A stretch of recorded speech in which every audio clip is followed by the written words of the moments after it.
Assalomu alaykum va rahmatullohi va barakatuh. Omonmisizlar. Sport bilan 100 ga nomli challenge'imiz bugun 31-kunidamiz.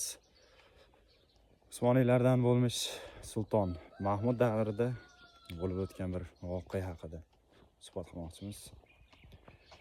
Kunlardan birida Sulton Mahmud vazir bilan aholini, ya'ni xalqni holatini bilish uchun oddiy kiyimlar kiyishib yo'lga chiqishadi. Xalqning ahvolini o'rganib yurar ekan, qornlari tabiiyki ochiqadi. Shuning uchun choyxonaga kirishadi. Choyxonaga kirib o'tirishsa bir mo'ysafid, ya'ni yoshi ulug'roq insonlarga xizmat qilayotganini ko'rishadi hamda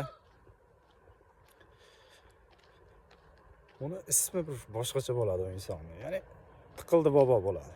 Qiziqishadi podshoh bilan. Vazir qiziqib turib podshoh boboni chaqir deydi. Ismi nimaga bunday? Menga tushuntirib bersin-chi deydi. Bobo chaqirishyapti. Bobo deydi. Choy olib keling bizga deydi. Choy olib kelib turib o'zingiz ham o'tiring deydi. Nimaga desa, ismingiz nimaga bunday, ya'ni Tiqildi bobo deydi. Ya qo'yinglar deydi. Qo'yarga qo'ymasdan podshoh o'tirgizadi. Birga o'tirishib, ismingiz nimaga bunday bobo? Bizga tushuntirib bera olasizmi desa. Bu ismni kelib chiqishi deydi, bir tushdan boshlangan dedi. Kunlardan birida tush ko'rdim dedi. Tushimda hammani jo'mragidan, ya'ni suv yaxshi oqyapti. Meni jo'mragimdan, ya'ni qo'limdan chiqayotgan suv yaxshi emas dedi. Sizga nimadir tiqilib qoldimi deb turib bir yog'ochni olib uni ichiga tiqdim. Suv tamoman pasaydi dedi. Keyin ana chiqmayotdi, qattiqroq tiqdim. Lekin ichida sinib qoldi. Suv umuman chiqmay qoldi dedi. Shunda bir g'oyibdan ovoz keldi, ya'ni Tiqildi bobo, tiqildi. Endi u chiqmaydi dedi. Shundan beri nimaki ishga qo'l urmay, o'xshamaydi dedi. Bu ishni qildim, bu ishni qildim, o'xshamadi. Oxiri shu yerda insonlarga yordam berib, choyini, ovqatini tashib xizmat qilib yuribman kunimni ko'rib desa. Ha deydi. Podshoh vazirga aytadi, shu insonni eslab qol deydi. Saroyga borganda menga xabar berasan dedi. Mayli deyishib, rahmat aytib chiqishadi. Saroyga yetganda podshohga aytadi. Podshoh unga bir savatchada paxlava jo'natadi. Har birining ichiga bittadan oltin tanga hisob chiqadi. Bilsanglar, paxlava turklarda sevimli taomlardan hisoblanadi. Yani shirinliklaridan 4 burchak kubiksimon bo'ladi asosan. Yana bir 30 ta shunday deylik, 30 ta yoki 50 ta bo'lakchalar ichida har birida tilla tangalar bo'ladi. Podshoh uni Tiqildi boboga jo'natadi. Vazir olib borib aytadiki, boya siz bilan ko'rishgan podshohning o'zlari edi deydi. Shundaymi desa, ha dedi. Bu paxlavalarni sizga berib oldi. Yeb olasiz ekan dedi. Sizga hadya dedi.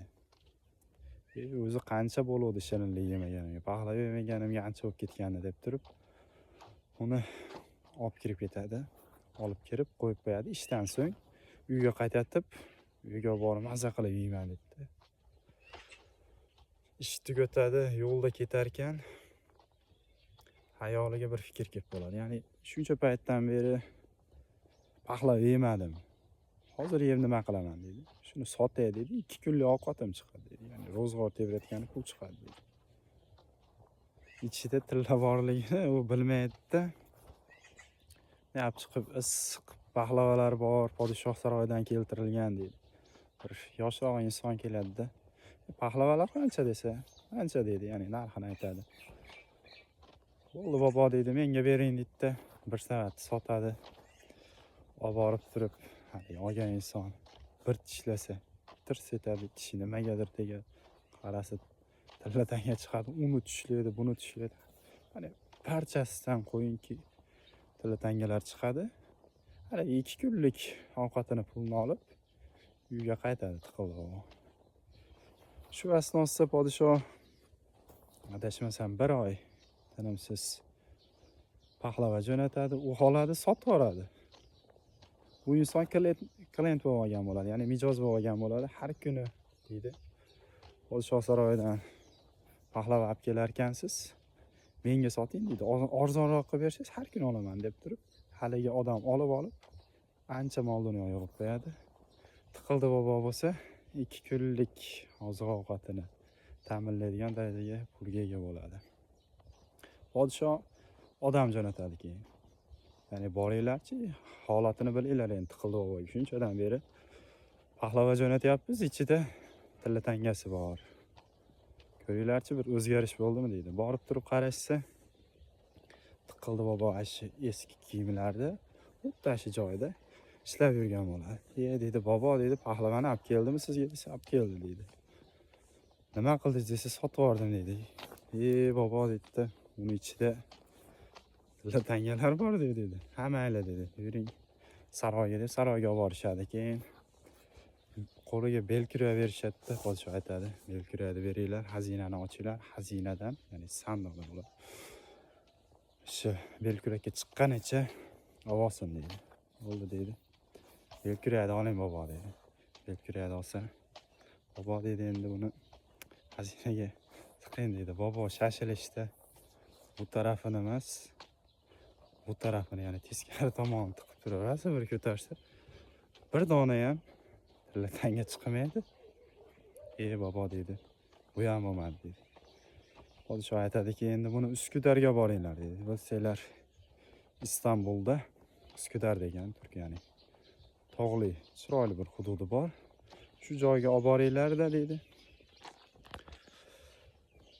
U yerda bu insonga bir katta tosh tanlashini, ya'ni tosh tanlashini buyuringlar deydi. Aytinglar, tosh tanlasin deydi. Shunga yarasha shu toshni otgan yerigacha, tushgan yerigacha yer beringlar deydi. Masalan, balandlikdan otiladi, tog'dan pastga qaratib, qayergacha tushsa, o'sha yergacha beringlar unga. Bo'l deydi, boboni olib borishadi, askarlar olib borib turib. Bobo bir tosh tanlaydi. Endi nima qilaman desa, tanlaysiz deydi. Bobo ham aylanib bir o'ziga keladigan har qanday toshni tanlaydi. Tanlasa, endi bobo deydi, buni ko'taring deydi. Bobo bir amallab ko'tarib aligini otaman degan bir paytda bobo o'zini ustiga tushadi hamda bosib qolib olamdan o'tadi ekan. Ya'ni shunda Sulton Mahmud mashhur gapini aytadi. Bermasa ma'bud, ne aylar Sulton Mahmud. Ya'ni qadar masalalari bor. Inson o'zgartirib bo'lmaydi buni. Alloh tomonidan belgilangan narsalar bor. Bir insonni, ya'ni taqdirini, qadarini o'zgartirishga harakat qilib ko'rdi, lekin bo'lmadi. Shunday. Shuni ulashib bergandim. Assalomu alaykum va rahmatullohi va barakatuh.